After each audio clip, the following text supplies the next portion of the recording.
The morning light filtered through the arched windows of Crown Prince Alexander's chambers in shades of amber and gold. Ashmore's castle bells tolled 7 times as he stood before the vast mirror, fingers fumbling with the golden clasp of his ceremonial doublet. In the third-person silence of his own mind, Alexander traced the tension in his reflection, the set jaw, the slight tremor in his hands that no amount of royal breeding could quite suppress. The harvest gala loomed ahead like a tribunal. 700 nobles.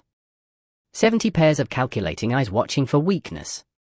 One speech that was supposed to assure them that the Crown Prince of Ashmore was ready, was capable, was worthy of the throne their aging king would soon relinquish.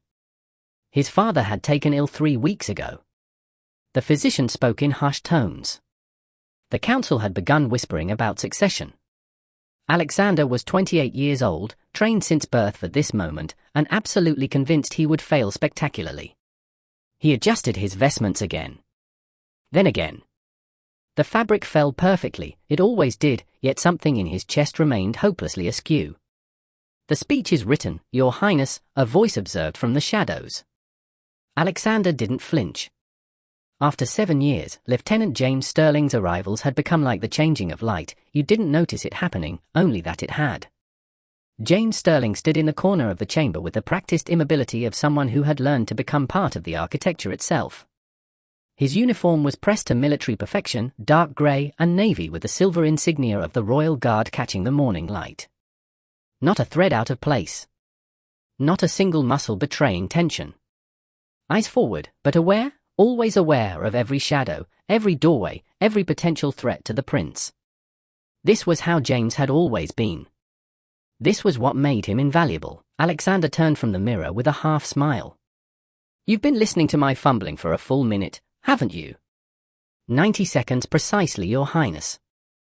James's voice was clipped, efficient, the verbal equivalent of a salute. The eastern corridor remained secure. "I've personally verified both guard rotations." "I wasn't asking about the corridors, James." "No, Your Highness. But the security briefing is complete." This was their rhythm, worn smooth as river stones over 7 years of proximity. Alexander would attempt something approaching genuine conversation. James would deflect into professional duty. It was, Alexander had come to understand, James's way of maintaining the distance that protocol demanded. And yet, Alexander found himself trying anyway. "Do you think they'll believe me?" the prince asked, moving through the choreography of final preparations. "Tonight. The speech.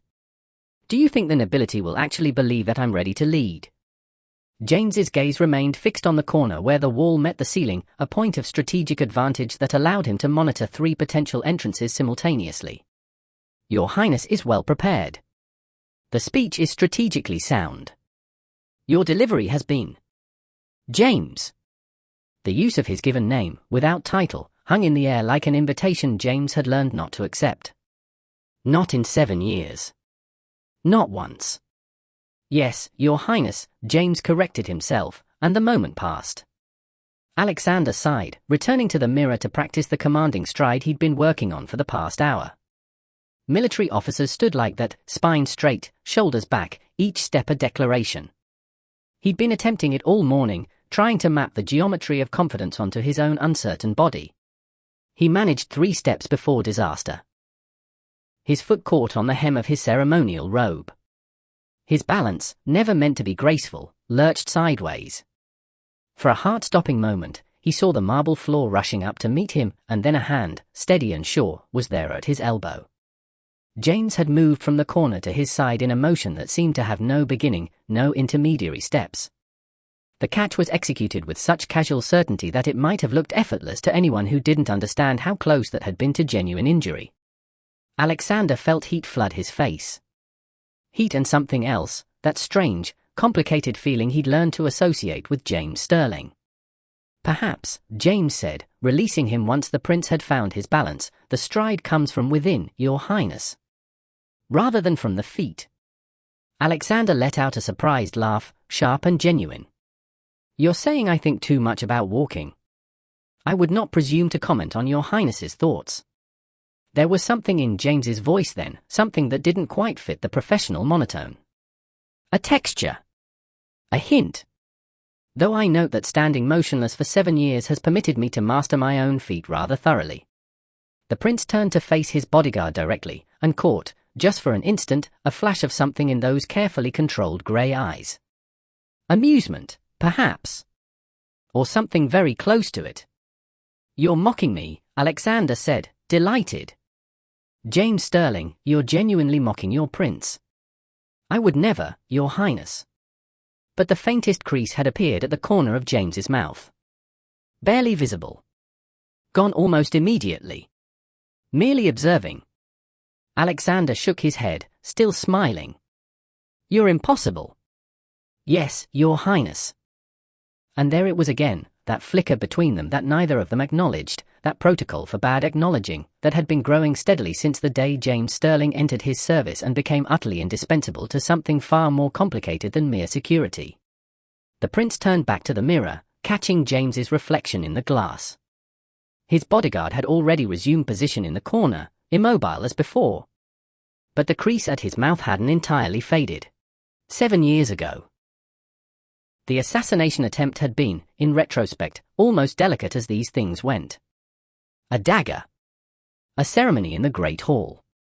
A crowd of 300 courtiers watching as Crown Prince Alexander accepted the annual blessing from the High Priestess. The blade had come from the direction of the Great Eastern Pillar, moving with professional precision toward the prince's exposed throat. And had been met mid-air by a hand that didn't belong to the existing bodyguard. The royal guards, trained extensively but not quite extensively enough, had been frozen in that crucial half-second of processing. The existing lieutenant of the guard had been 3 steps too far away, moving with adequate speed but not exceptional speed. But the servant, the newer guard, the one who'd been positioned near the northern corridor on a routine rotation, had been there, impossibly, moving like water finding its path, disarming the would-be assassin with economical efficiency before the crowd had even fully comprehended that danger had been present. The king had demanded a name. The quiet efficiency, the practiced grace of the intervention, the absolute absence of hesitation, these things spoke of training beyond ordinary military protocol. James Sterling was promoted to lieutenant before the blood had been cleaned from the ceremony hall. In those first weeks after, Alexander had been fascinated. It wasn't the heroism, royal guards were trained for heroism, and assassination attempts, while rare, were not precisely unexpected in the life of a crown prince. It was the person behind the intervention. The new lieutenant was a cipher. Utterly professional. Utterly impenetrable. James spoke only when necessary, moved only with purpose, maintained a distance so absolute that it became almost aggressive in its precision. And Alexander, who had been trained his entire life to navigate the social performance of nobility, found himself utterly confounded. He tried, in those early weeks, to treat James as he treated his other guards, with the casual familiarity that came with proximity and shared duty. He made observations about the weather. He offered comments about the quality of the court musicians.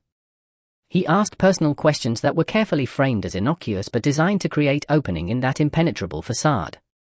James responded to every single attempt with variations on the same deflection, professional acknowledgement, military terminology, absolute refusal to be treated as anything other than an instrument of security. "You know," Alexander had said one afternoon, watching James stand motionless while a scandal played out in the parlor beyond, "you could simply tell me if I'm being annoying. I'm fairly certain I can tolerate direct feedback." "Your Highness is never annoying," James had replied, which was somehow worse than refusal, because it was simultaneously polite and devastating in its finality. But something had shifted, too, even then. In the moments when James thought Alexander wasn't watching, there was a consideration in that grey gaze. A calculation that suggested the bodyguard was thinking about the prince as something other than a security objective. Alexander had found this inexplicably frustrating.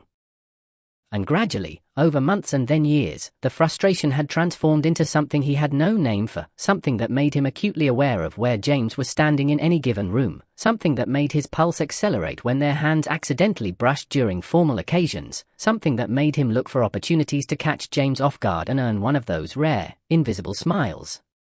7 years later, that unnamed feeling was still growing. And James Sterling remained utterly, professionally, impenetrably out of reach.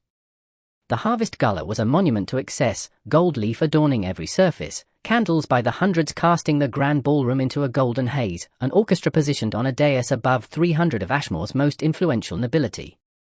Crown Prince Alexander descended the marble staircase in his formal regalia, and the crowd parted like water before a ship. The performance began immediately. His mother had selected tonight's débutantes with military precision, 3 daughters of powerful households, each a strategic alliance wrapped in silk and pearls. Alexander danced with them in sequence, his movements perfect, his compliments calibrated to flatter without commitment. He was excellent at this. 7 years of court training, supplemented by natural facility with the social performance that kept the kingdom's hierarchy functional. Between each dance, he found himself scanning the periphery. James stood precisely 10 paces behind the dais, close enough to intervene, far enough to be part of the architecture rather than a guest. He was motionless, watching the crowd with the flat, comprehensive awareness of someone mapping threats. His uniform was immaculate. His eyes betrayed nothing. Alexander caught himself looking back at him between conversations with alarming frequency. "Your Highness seems distracted," the third débutante observed, a Lady Catherine with connections to the eastern provinces. She was lovely, accomplished, and entirely correct. "Not at all," Alexander said smoothly. "Merely admiring the orchestra. They've outdone themselves." But even as he spoke, he was tracking James's position shifting subtly as a guest moved through the crowd. He'd repositioned himself by perhaps 2 feet, an adjustment invisible to anyone who wasn't specifically looking for him. Alexander was specifically looking. This was becoming a problem. Why did it matter if James was watching? Why did he find himself performing for his attention rather than for the nobilities? And why, precisely, did he care that he would never ask him to dance, that he would never laugh at his jokes the way he had in the morning light of his chambers, that he maintained an absolute professional distance that should have felt respectful but instead felt like being held at sword's length? The orchestra transitioned into a waltz. Alexander excused himself from Lady Catherine and made his way toward the refreshment table, passing close enough to James that he could have whispered to him, if protocol permitted such a thing. "How am I doing?" he murmured, eyes forward, addressing the void rather than his bodyguard. There was a pause, shorter than a heartbeat, but present. James saw through these questions to the genuine uncertainty beneath them. He always had. "You are performing excellently, Your Highness," James replied, his voice low and utterly professional. "The nobility appears suitably impressed." "That wasn't what I asked," Alexander said quietly. But James said nothing more, and he moved on. 2 years prior. The fever had struck without warning, one of those sudden, vicious illnesses that swept through court staff with regularity and struck the prince like a hammer blow. Alexander had awakened in darkness, his throat raw and his body disagreeing fundamentally with the concept of movement. The royal physicians had examined him, muttered about rest and fluids, and departed to inform the king. His mother had paid a brief visit with barely concealed worry about whether this would impact state functions. The courtiers had begun a careful, respectful withdrawal. No one wished to catch whatever pestilence had claimed the crown prince. By nightfall, he was alone with his fever and the particular terror of being desperately ill in a place where vulnerability was a liability. James had appeared sometime after midnight.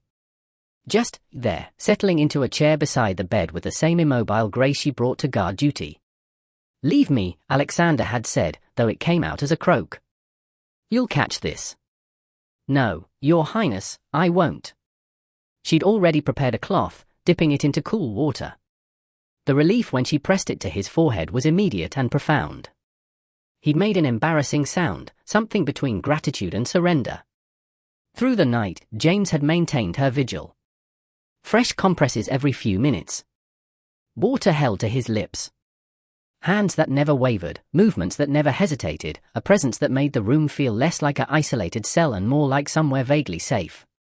In the delirium, Alexander's carefully maintained composure had fractured entirely. "My father doesn't recognize me anymore," he'd whispered, the words spilling out like poison from a wound. "Not completely. Some days he looks at me and I'm not his son, I'm just another political calculation." And the council, he'd laughed, a broken sound. "They're already circling, James. Already negotiating succession like he's already dead. And I'm supposed to lead them." I'm supposed to be ready, and I'm terrified I'll destroy everything they've built, and I'm so lonely, I can't." He'd stopped there, registering what he'd said. But James hadn't moved. He'd simply continued with the compress, and in that continuation had been something almost like permission. Permission to be afraid. Permission to admit that the Crown Prince of Ashmore was, beneath the vestments and the training and the careful performance, just a frightened boy desperately uncertain he would ever be enough. "You will be extraordinary," James had said quietly, and there was something in his voice that wasn't professional at all. Something that sounded almost like it mattered to him. "I have never doubted this, Your Highness." In the morning, his fever had broken. The physicians had been summoned, had declared him recovered, had departed with relief. And James had slipped back into his role with the precision of a blade finding its sheath. Professional distance restored. The armor back in place. But Alexander had felt it shift. In that night of vulnerability, he'd glimpsed something genuine beneath the perfect soldier. A person who listened without judgment. A person who saw him completely and did not flinch away. He had been unable to unsee it since. The shock came without warning. There was no preceding chaos, no dramatic gesture, just a sound that seemed almost to belong to the orchestra until three things became suddenly apparent. The sound had not come from the stage, a guest was falling near the eastern pavilion, and the crystal punch bowl had developed a hole through its center. In the resulting moment of confusion, when the nobility had not yet processed that actual danger was present, James moved. He didn't run. Running would have been too slow, would have required acceleration. Instead, he was simply there, crossing the distance between the periphery and the prince. With the kind of supernatural fluid efficiency that suggested he occupied space differently than normal humans. He positioned herself between Alexander and the trajectory with the momentum of a thrown blade, and the second shot found her instead. The bullet caught him in the shoulder, the right shoulder, the side closest to the prince. He went down, and Alexander caught him without thinking, his hands finding his waist, his arm, the back of his head as he stumbled. For a moment, there was only weight and warmth and blood blooming across his grey uniform. Then his uniform tore. The binding, layers and layers of it, the careful architectural deception he'd maintained for 7 years, became visible as the bullet had torn through fabric and into flesh. His shoulder. His collarbone. The curve of his chest, revealed in a moment of fractured time. Alexander stared. Not at the blood. Not at the wound. But at the impossible fact collapsing his understanding of the previous 7 years into something that suddenly made terrible, overwhelming sense. James Sterling was a woman. Was. The person he'd been, the soldier he'd been terrified of, the woman he'd been falling in love with, in some complicated, unacknowledged way that lived beneath protocol and propriety. Guards were swarming now. Physicians being summoned. The nobility pressing in with expressions of concern and confusion and the peculiar hunger that scandal awakened in the aristocratic mind. Alexander remained frozen, still holding James, staring at her face as though he could somehow make sense of the world if he looked long enough. Her eyes met his. Grey and careful and terrified in a way he'd never seen them before. Not of the wound. Of being revealed. A nobleman approached, Lord Pemberton, if Alexander's fractured mind was processing correctly, placing a hand on the prince's shoulder with careful concern. "Your Highness, are you well? Should we move you to?" "Lieutenant Sterling is a woman," Alexander said. His voice was strange. Clinical. Utterly divorced from the earthquake happening beneath his ribs. Pemberton blinked. Yes, Your Highness, but perhaps we should focus on." She was shot. Lieutenant Sterling is a woman, and she was shot. He looked up at the nobleman, and there was nothing in his expression. Shock had rendered him temporarily incapable of the usual performance. A woman. Shot. Pemberton exchanged a glance with nearby courtiers, then slowly, carefully, began backing away from the prince. Some conversations, his expression seemed to say, were beyond the capacity of ordinary courtesy to navigate. It made sense now. All of it. The way she moved, not like the other guards, but like someone who had been trained to economize, to make herself smaller, to take up less space than her actual capabilities required. The careful distance, not from protocol but from survival. If anyone got too close, truly close, the deception might fracture. The way she'd caught him that morning, his own clumsiness. Not because she was faster than thought, but because she was hyper-aware, constantly monitoring for the moments when her disguise might slip, a carefully maintained appearance might betray her. 7 years of standing motionless, maintaining her feet. Of course. 7 years of holding herself so rigidly that not a single gesture could contradict the image she'd constructed. 7 years of holding him at sword's length, not from indifference, but from the terror of being discovered. 7 years, and he'd loved her without knowing it was love. Had loved the soldier, the person, the impossible woman who'd hidden herself away in grey and silence and duty. Alexander looked down at her, at James, at this woman whose real name he didn't even know, and felt his chest split open like a door finally allowed to unlock. The prince sat motionless at the foot of her bed, watching the royal physicians work. They had relocated James to a private chamber in the castle's east wing, removed from the chaos of the gala, removed from curious eyes, removed from the world that was rapidly constructing narratives around the guard who'd taken a bullet meant for the crown prince. The wound was clean. The physicians assured everyone that Lieutenant Sterling would recover fully, barring infection. They did not comment on why the crown prince had dismissed all attendants and settled himself at her bedside with the fixed intensity of a gargoyle. The fever had come by midnight. James drifted in and out of consciousness as the physicians applied poultices and administered tinctures, her body burning with the particular viciousness of infection fighting against healing. She murmured in her sleep, fractured words, incomplete thoughts, truths that fever dragged from the depths where she'd buried them. "Forgive me," she whispered, her head turning restlessly against the pillow. "Your Highness, forgive me." Alexander leaned forward. For what? But she was already drifting again, her words becoming less coherent. "Could never tell you. Couldn't, 7 years of wanting to," her voice broke. She didn't finish. The prince felt something crack inside his own chest in response. Through the long hours, he listened. He heard fragments of conversation she was having with people long dead, her father, perhaps, or ghosts of her own construction. He heard her argue with someone in terms that suggested internal warfare. And he heard, more than once, a whisper that sounded almost like his own name, spoken with a tenderness that matched nothing in the professional distance she'd maintained for 7 years. By dawn, when her fever had finally begun to break, Alexander had not moved from his position at her bedside.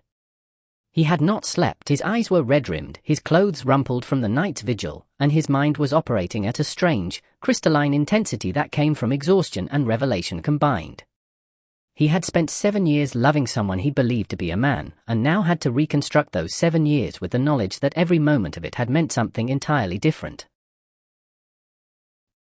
The shower chamber was adjacent to the prince's bathing room, with only a privacy screen between them.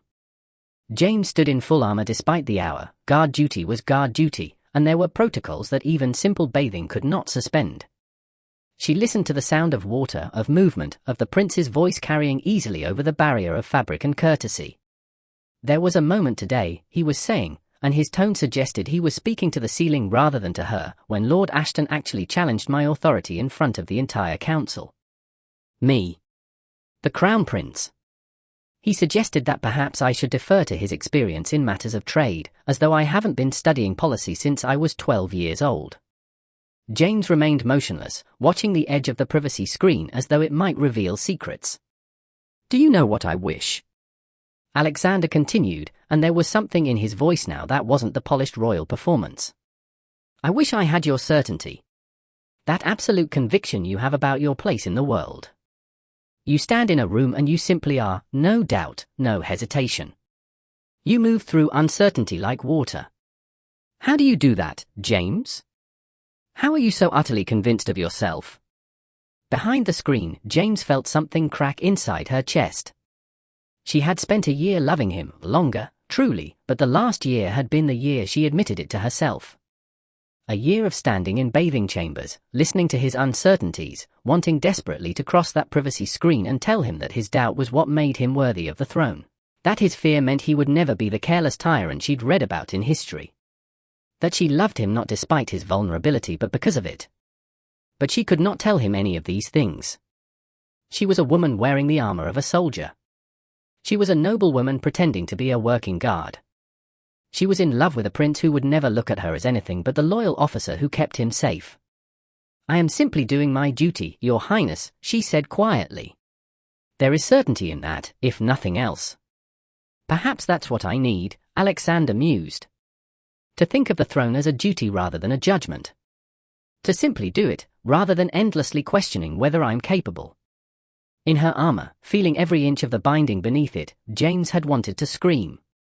But she had remained silent, as always, while the prince bathed and spoke his doubts into the air like prayers to an unlistening god. James woke to find the prince still at her bedside. He looked, she thought distantly, like someone who had been through a war.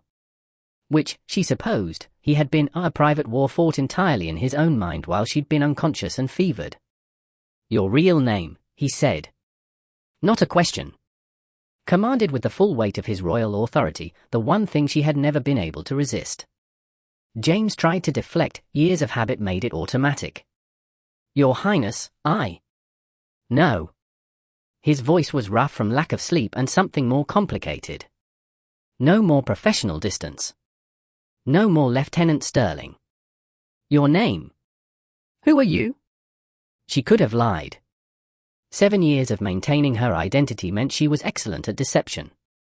But she looked at his face, exhausted, red-rimmed, desperate, and found she couldn't lie to him anymore. Jameson Ashford, she said quietly. Lady Jameson Ashford. My father served your grandfather. When he died, I was 17 and alone. No brothers. No prospects, no options, not for a woman with no family to guide her marriage, no fortune to recommend her. So I became someone else. She paused, watching his face process this information. I cut my hair. I bound myself. I took my father's military credentials and created Lieutenant James Sterling from the remains of everything I couldn't be. I applied for guard service, and they never looked closely enough to question it. And then the assassination attempt happened, and suddenly I was too valuable to examine too carefully. 7 years, Alexander said slowly. 7 years, she confirmed. He sat back, his eyes never leaving hers. When he spoke again, his voice was different, not the commanding tone of the prince, but something rawer. Do you know what occurred to me, sitting here through the night, listening to you speak in delirium? James shook her head slightly. I realized that I never asked who you were. Not really.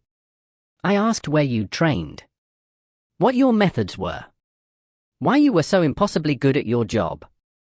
But I never asked who you were beneath the title, because you were always enough. You were always enough as Sterling. I didn't need anything more from you than what you were giving me. The words hung between them like a confession, but not the confession either of them had expected. In 7 years, the prince said, his exhaustion lending a strange, rambling quality to his words, during all those times you escorted me through the castle, stood in the adjoining chamber while I bathed, slept in my antechamber. He trailed off, seeming to lose the thread of his thought. Then he asked, with the intensity of a man genuinely uncertain, Did I ever do anything that made you uncomfortable? There was a moment of perfect silence. Then James laughed. It was real, a genuine, unguarded sound that seemed to surprise them both equally, the laugh of someone whose fever was still high enough to dissolve her remaining filters, whose blood loss had made her reckless with honesty. Your Highness, she said, still laughing, you once changed your shirt 3 times because you were unsure which doublet brought out your eyes. Nothing you do makes me uncomfortable. Everything you do makes me. She stopped abruptly, awareness returning like cold water to a heated mind. Too late. She'd said it. Or rather, she'd said enough of it that they both heard what remained unspoken. The prince went very still. Everything I do makes you. He prompted softly. Your Highness, the pain medication. James. He used her real name, or the soldier's name that had become more real than the one her father had given her. Everything I do makes you what? In the silence, there was only the sound of the castle settling around them, and the terrible knowledge that they had both been speaking truths they couldn't take back. The prince sat back slowly, his mind reassembling itself into a new configuration. 7 years. 7 years of moments he had misunderstood or failed to understand. That morning in his chambers, when she'd caught him and he'd laughed, she'd been smiling because she loved him. Every time he'd caught her watching him from the periphery during galas, she had been watching him the way he'd been watching her, with an ache that had no name because it couldn't be named. The way she'd stayed at his bedside when fever had claimed him, not from duty alone, but from something that transcended duty. The way she'd positioned herself between him and danger, every single time, not from professional obligation but from the bone-deep knowledge that his survival mattered more than her own. 7 years of falling in love with her, and she had been falling in love with him. But they existed on opposite sides of an impossible divide. He was the Crown Prince of Ashmore, bound by duty, by protocol, by the expectations of a kingdom that would never accept a love story written between its future king and a soldier. A prince could not choose a guard. It would be seen as indulgence, weakness, the kind of personal sentiment that undermined the political calculations on which kingdoms were built. And she was a woman who had spent 7 years becoming a man because the world had given her no other options. She had carved out a life in the spaces society had deemed impossible. To expose her now would be to destroy that life. To bring her back into the world as a woman would be to reduce her to all the things she'd escaped, the expectations, the marriage prospects, the reduction of her to her gender rather than her capability. Their love existed in a space that society had not made room for. He reached out slowly, carefully, and took her hand. It was small, he'd never noticed before, or perhaps he'd noticed and simply filed it away as an observation that didn't fit with the image of the soldier. Her fingers were calloused in a way that suggested long years of sword work rather than the refined softness he would have expected from a lady. "I need to know," he said quietly, "if you love me as a prince, or if you love me as the person I am." "Your Highness." "No titles," he interrupted. "Please." "Not now." James looked at him for a long moment, and in her eyes was every year she'd spent loving him from behind armor, every time she'd maintained professional distance to protect them both from an impossible truth. "I love you," she said simply. The man who changes his shirts 3 times. The prince who is terrified of disappointing everyone. The person who feels enough to tremble beneath his own authority. "I love all of it. All of you." Alexander closed his eyes. In that moment, sitting at the bedside of the woman he loved, the soldier, the lady, the impossible person who had been both and neither for 7 years, he understood the true nature of their reckoning. They loved each other completely.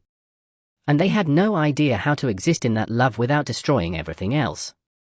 The council chamber was panelled in dark oak and lined with centuries of royal portraiture, men who had ruled, men who had conquered, men whose certainties were carved into the very architecture. Crown Prince Alexander sat at the head of the table, though the chair had belonged to his father mere weeks ago. His father, who now lay in chambers above, slipping further away with each passing day. The council was in uproar. A woman, Lord Ashton was saying, his voice carrying the particular outrage of someone whose worldview had been fundamentally disturbed. A woman masquerading in the royal household for 7 years. "It's a breach of trust, Your Highness. A security failure of catastrophic proportions. The implications alone." "The implications," interrupted Lady Marsh, "are that our future king has been consorting with a noblewoman of questionable reputation in the guise of a common soldier. The scandal will reach the neighboring kingdoms. Our authority will be questioned." "She protected my life," Alexander said quietly. "Yes," said the Lord Chancellor, with the careful tone of someone explaining something to a child, "which was her duty.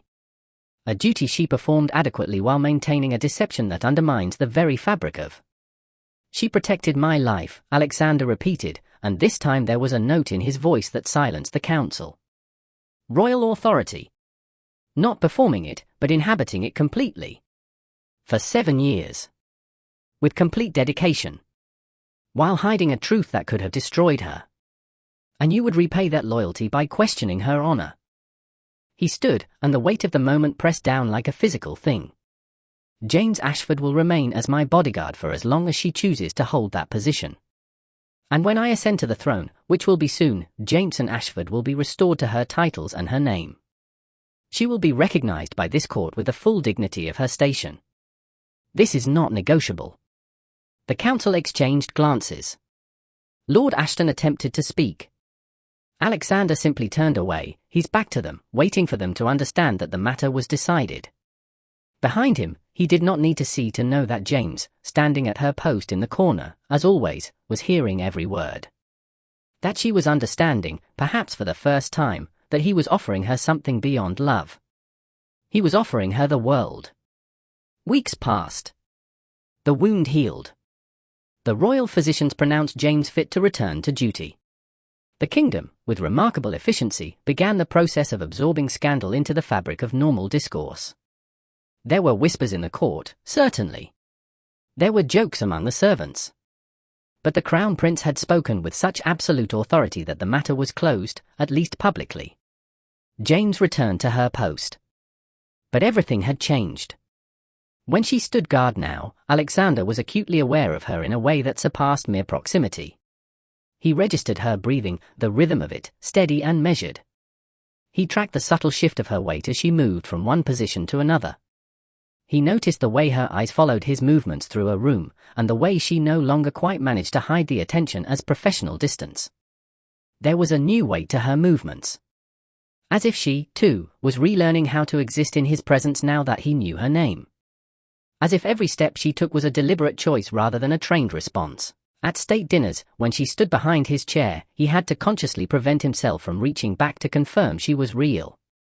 During council meetings, when she positioned herself by the door, he found his concentration fracturing at the edges whenever he caught sight of her uniform in his peripheral vision.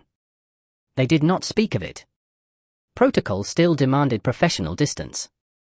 The council still required the appearance of propriety. But in the spaces between words, in the moments of silence when they occupied a room alone, there was something shifting. Something unspoken and impossible to deny. One evening, Alexander caught her eye as she monitored the palace corridor during a formal reception. For just an instant, barely long enough to register, her mouth curved in something that wasn't quite a smile. It was the expression of someone who had been waiting for permission to feel relief, and had finally received it. He felt his heart stop. The palace garden at dusk was a study in soft light and shadow. Alexander had come here deliberately, knowing that James would follow, as she always did, maintaining the appropriate distance of a bodyguard. The evening was cool, the sky shifting from gold to deep purple, the roses exhaling their final fragrance before nightfall claimed them entirely. She stood 10 paces from him, as protocol demanded. Still in uniform. Still maintaining the architecture of their relationship that had been constructed from necessity. They did not touch. They did not speak. But the space between them was no longer silence. It was something else entirely. It was the weight of 7 years compressed into stillness. It was the terrible, beautiful knowledge of knowing someone completely and being unable to claim them openly. It was the possibility of a future that neither of them could quite articulate.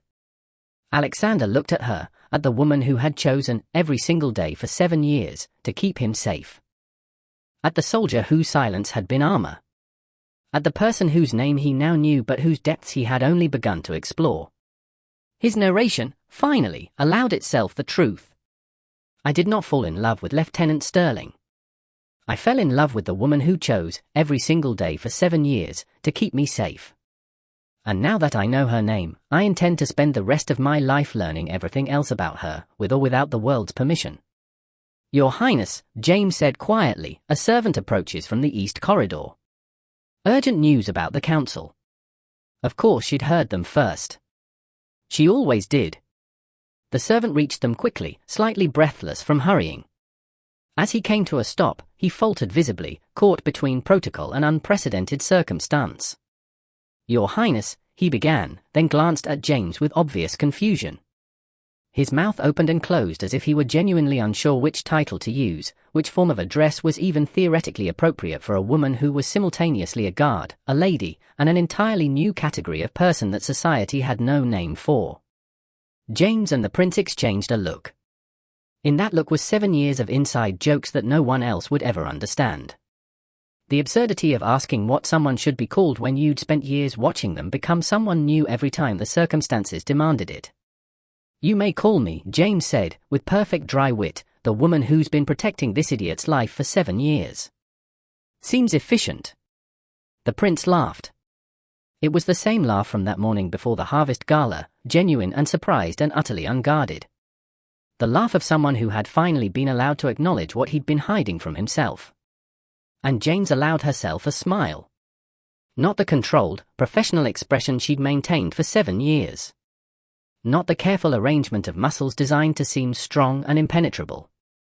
It was a real smile, and it looked, for the first time, like relief. Like permission.